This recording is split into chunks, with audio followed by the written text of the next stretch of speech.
Turning around or retreating on the White Rim is no easy task. You'll quickly realize what you're getting yourself into once you start descending down the Schaefer Trail.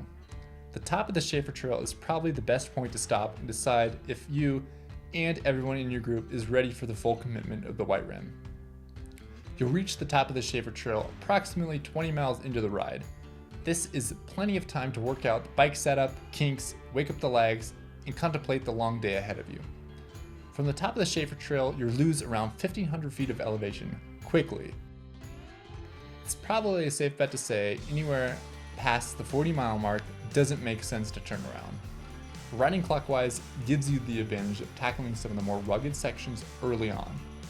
Near the 52-mile mark, with some exceptions, the terrain becomes easier, and therefore you can cover ground with less effort as opposed to retreating.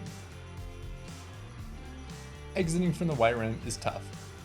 There's no real good option other than turning around and heading back the way you came, or if you've already crossed the halfway point, continuing on and finishing the ride. This is perhaps what makes the White Rim such a serious undertaking.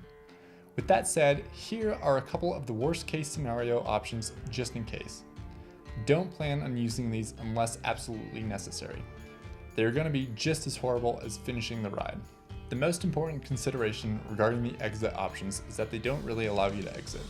Rather, they just get you up into the paved and well-traveled section of Canyonlands National Park.